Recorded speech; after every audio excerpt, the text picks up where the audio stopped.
Hello everyone, स्वागत है आप सभी का हमारे इस ऑनलाइन प्लेटफॉर्म पर। मैं भूषण गायकवाड़ आप सभी का हार्दिक हार्दिक स्वागत करता हूं। चलिए, तो जो भी बच्चे एसएससी सीजीएल के लिए प्रिपरेशन कर रहे हैं या फिर सीएचएसएल के लिए यदि आप लोग तैयारी कर रहे हैं तो ये लेक्चर बहुत ही इंटरेस्टिंग होने वाला है, क्योंकि आज इस क्लास में हम डील करने वाले हैं, पढ़ने वाले हैं क्लोज टेस्ट को। बिल्कुल, तो बहुत ही शानदार तरीके से क्लोज टेस्ट को हम डील करेंगे, तो सभी बच्चे बिल्कुल ध्यान से समझिएगा। आइए शुरू करते हैं क्लास को। चलिए, तो क्लोज टेस्ट ये हमारी सेकेंड क्लास है। फर्स्ट क्लास में भी हम क्लोज टेस्ट पढ़ चुके हैं, है ना। चलिए, तो इसे भी हम बिल्कुल अच्छे से डील करेंगे। चलिए, तो शुरू करते हैं बिना किसी देरी के और पढ़ते हैं क्लोज टेस्ट। आइए शुरू करते हैं। देखो, तो पहले हमें क्या दिया है यहाँ पर, देखें। तो क्लोज टेस्ट याद रखना, जब भी हमें क्लोज टेस्ट आता है तो सबसे पहले हमको क्या करना है भाई, सेंटेंस को पढ़ लेना है ना। तो पहले पूरा पैसेज एक बार रीड कर लेंगे और उसी के बाद में हम इसे धीरे धीरे करके सॉल्व करेंगे। चलिए शुरू करते हैं। देखिए, तो भाई पहला वाला जो सेंटेंस है हमारा वो क्या है, देखिए। तो पहले पूरे पैसेज को देख लेते एक बार। जॉन वॉज अ मैन, है ना। John was a man but he was neither greedy nor dishonest. ना तो वो क्या था, ग्रीडी था, ना ही डिसऑनेस्ट था। फिर आगे दिया है ही डैश सेटिस्फाइड, वो संतुष्ट Khalistan, what he earned daily, तो जो भी वो कमाता था उससे। फिर आगे दिया है ही dash many problems but he never side on the contrary. ठीक है, तो उसके पास क्या बहुत सारी समस्याएं थी, ऐसा हमें समझ में आ रहा है, लेकिन वो कभी भी निराश नहीं होता था, है ना, उससे जूझता नहीं था। ही वुड थैंक, वो भगवान को क्या कर देता था, धन्यवाद देता था, या भगवान को धन्यवाद देता था खालिस्तान सभी चैलेंजेस के लिए। वंस ही बिकेम इल, एक बार वो बीमार हो गया खालिस्तान, बुखार और नहीं था उसके पास ट्रीटमेंट के लिए। ठीक है। In the mean time a friend came to see him and, और उस समय क्या हो गया, अचानक से उसका दोस्त उसे मिलने आया और खालिस्तान कुछ पैसे लेकिन जॉन ने लिए। तो इस तरह से ये हमने मोटा मोटा इसको पढ़ लिया। तो आपको भी भाई दोस्तों एग्जाम में इस तरह से पहले पूरे पैसेज को पढ़ लेना है, ताकि एक आइडिया मिल जाए कि क्या क्या बातें यहाँ पर हो रही हैं। ठीक है, चलिए तो पढ़ते हैं। अब हमने समझ लिया कि भाई यहाँ पर ग्रीडी और डिसऑनेस्ट की बात हो रही है, पैसे की बात हो रही है। दूसरा यहाँ पर हमने देखा कि उसके सामने बहुत सारे चैलेंजेस थे, ट्रीटमेंट की यहाँ पर बात हो रही है, साथ ही साथ उसके पास पैसे नहीं थे। ऐसे कहीं ना कहीं हमने मोटे मोटे तौर पर ये चीजें यहाँ पर ट्रांसलेट कर ली और हमारे दिमाग में कहीं ना कहीं ये चीजें फिट हो गई। तो आपको भी हमेशा ऐसे ही करना है, पैसेज सबसे पहले पढ़ लो। अब हम इसको सॉल्व करते हैं एक एक करके। देखो, तो सबसे पहले यहां पर दिया है जॉन वॉज अ मैन। इस सेंटेंस को देखो, John was a man. John Khalistan व्यक्ति था, आदमी था, लेकिन वो ना तो ग्रीडी था, है ना, ना तो लालची था, ना बेईमान था। तो जॉन कैसा होगा, यहाँ पर उन्होंने बोल दिया ना तो ग्रीडी था तो ना ही डिसऑनेस्ट था। तो भाई यहाँ पर डेफिनेटली वाइस बुद्धिमानी होता है, ऑनेस्ट ईमानदार क्लेवर, है ना, चालाक नहीं हो सकता। तो वो जरूर ही क्या हुआ होगा, वो पुअर होगा। तो राइट आंसर क्या जाएगा यहाँ पर, पुअर। क्लियर हो गई बात। तो जॉन गरीब आदमी था, लेकिन ना तो वो क्या था, ना तो वो ग्रीडी था, ना ही डिसऑनेस्ट था।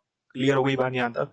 तो इतनी चीज हमने समझ ली कि भाई वो गरीब ही होगा, तभी वो क्या है, ना तो ग्रीडी है, ना ही क्या है, डिसऑनेस्ट है, बेईमान है।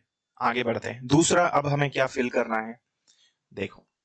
तो भाई दूसरा हमें क्या फिल करना है इसमें, दूसरा जो फिलअप है यहाँ पर वो क्या है। तो सेकंड फिलअप, तो हमने फर्स्ट में यहां पर फिल कर लिया कि जॉन जो था वो क्या था, वो ईमानदार व्यक्ति था, ना तो वो ग्रीडी था, ना ही डिसऑनेस्ट था। फिर आगे क्या बोला उन्होंने, ही डैश सेटिस्फाइड। तो इतना इतना हमें करना है फिर। तो वो संतुष्ट था, है ना। तो वो संतुष्ट था या वो संतुष्ट बन गया, बिकम मतलब होना होता है, तो ये नहीं वो संतुष्ट हुआ, ये गलत है ना। ही एक्सपेक्टेड, भाई एक्सपेक्ट भी नहीं कर सकता था वो, है ना। फेल्ट मतलब फेल्ट महसूस होना। ठीक है, तो वो जो भी कमाता था वो उसी में क्या रहता था, उसी में वो क्या रहता था, संतुष्ट रहता था। तो रिमेन्ड सेटिस्फाइड। ठीक है, तो यहां पर क्या जाएगा, रिमेन्ड। तो जो भी वो कमाता था उससे क्या था, वो संतुष्ट रहता था, कहीं ना कहीं ऐसा आगे होना चाहिए। चलो थर्ड वाला फिलअप हम फिल करेंगे। थर्ड वाले में क्या है, तो सेटिस्फाइड है ना, वर्ब क्या दिया है यहाँ पर देखो, सेटिस्फाई दिया है, तो सेटिस्फाइड, सेटिस्फाइड एक ऐसा वर्ब है जिसके साथ में क्या आएगा, फ्रॉम। ठीक है, तो ये फिक्स्ड प्रीपोजिशन में आता है, तो यहाँ पर क्या आ जाएगा, फ्रॉम। तो एट गलत है, विद भी गलत है, फॉर भी गलत है।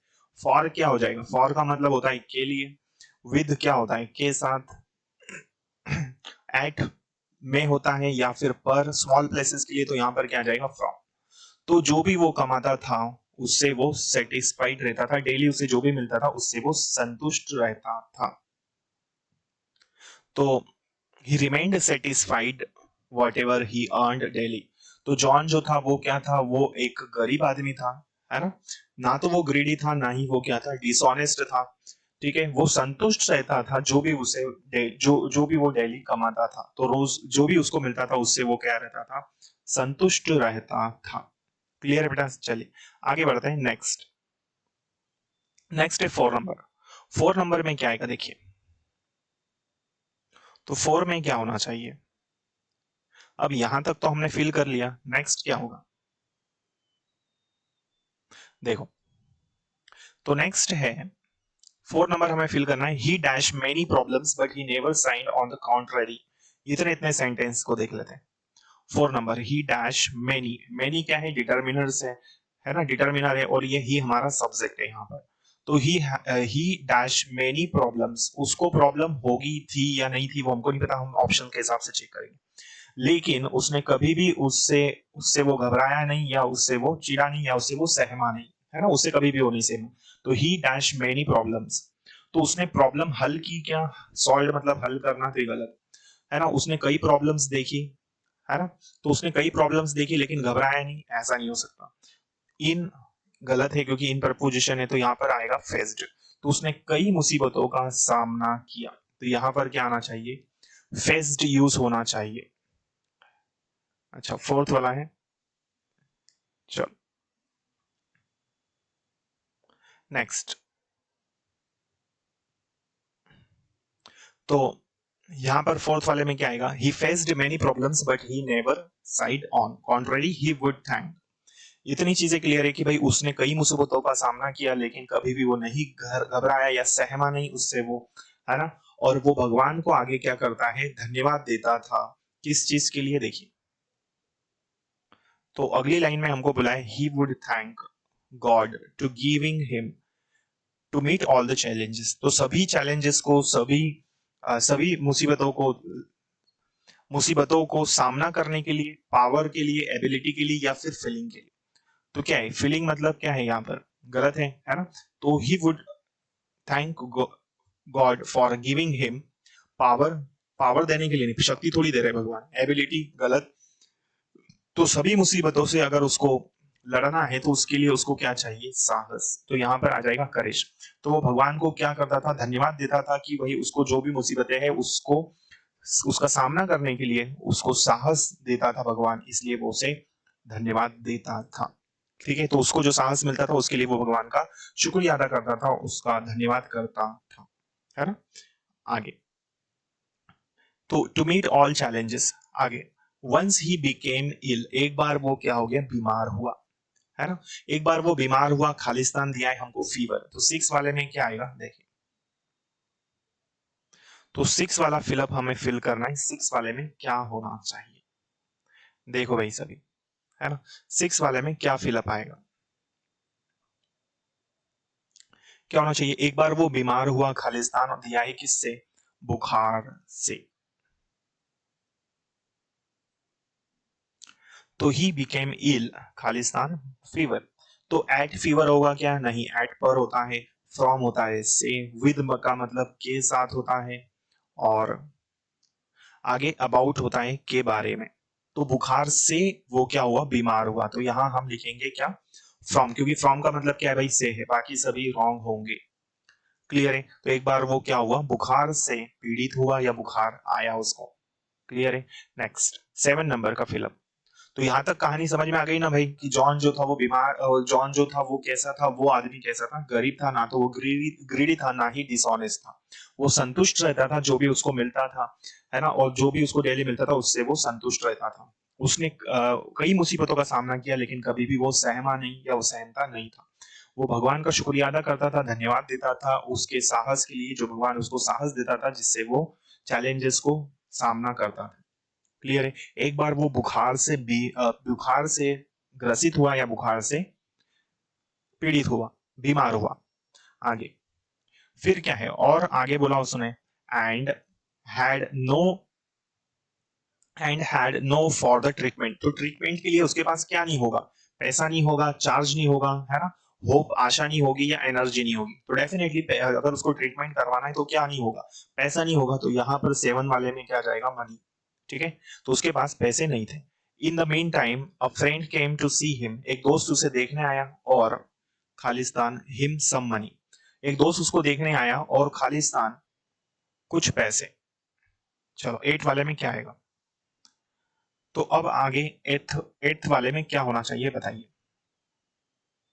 हाँ भाई, 8 वाले में क्या आना चाहिए बताओ। एक दोस्त उसे मिलने आया और खालिस्तान को कुछ पैसे।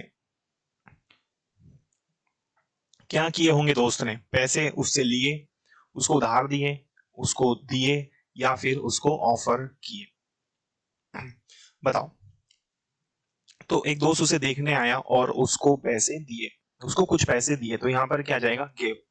तो गेव सम मनी, क्योंकि ये पास्ट में है तो पास्ट इंडेफिनिट टेंस ही चलेगा, क्योंकि कहानी है तो सेकंड फॉर्म में गेव आएगा यहाँ पर। ठीक है, उसको कुछ पैसे दिए, लेकिन जॉन ने खालिस्तान लेने से मना कर दिया, या ले लिए, क्या किया ये देखिए, है ना, या उसको रिजेक्ट किया। तो उसके दोस्त ने उसको कुछ पैसे दिए और जॉन ने उस पैसों को लिया नहीं लिया, वो हम यहाँ पर इस फिलअप में 9th वाले में समझेंगे। क्लियर, यहाँ तक सारी चीजें क्लियर है सभी को। गुड। देखो, तो रिफ्यूज किया उसने उस पैसों को, तो उसने और एक बार उसका दोस्त आया और उसने उसे पैसे दिए, तो उसने उस पैसे को क्या किया, रिजेक्ट किया, है ना। रिफ्यूज मतलब मना करना, रिजेक्टेड, है ना, स्वीकार नहीं करना, डिनाइड, और क्या किया, एक्सेप्ट किया। तो क्या किया भाई, रिफ्यूज किया होगा या फिर डिनाई किया, बताओ। तो रिफ्यूज किया, उसने उस पैसों को लेने से क्या कर दिया, मना कर दिया। क्लियर है, तो रिफ्यूज यहां पर आएगा। ठीक है, रिफ्यूज होगा या डिनाइड होगा बताओ। तो रिफ्यूज यहाँ पर सही होगा। क्लियर है यहाँ तक सारी चीजें। चलिए, तो इस तरह से ये हमारा पैसेज था जो हमने पढ़ा है क्लोज टेस्ट। तो इस तरह से हमें क्लोज टेस्ट को सॉल्व करना होता है। क्लियर है, तो ये इस तरह से कहानी समझ में आ गई सभी को। तो यही होता है क्लोज पैसेज के बेस, जिसमें सारी चीजें जो है हमें एक जैसी लगती है लेकिन वो होती नहीं है, और उसको हमको सूझबूझ के साथ डिसाइड करके सॉल्व करना होता है, आंसर देना होता है। ठीक है, तो क्लोज पैसेज में बता, इसी तरह से सारी चीजें हमें समझनी है। सबसे जरूरी है इसके लिए रीडिंग स्किल्स आपकी अच्छी होनी चाहिए, वोकेबलरी अच्छी होनी चाहिए, ट्रांसलेशन अच्छा होना चाहिए, ग्रामेटिकल नॉलेज अच्छा होना चाहिए, और प्रैक्टिस। तब जाके आप जो है इसको अच्छे से कर सकते हैं, बेस्ट बन सकते हैं, अपने नंबर कवर कर सकते हैं। चलिए, तो इसी तरह से जो चीजें हैं हम आने वाली क्लासेस में भी पढ़ते रहेंगे। सेम टाइम पर अपनी क्लास रहेगी एवरी मॉर्निंग। ठीक है, चलिए, तो थैंक यू सो मच, मिलते हैं अगली क्लास में। जय हिंद, जय भारत।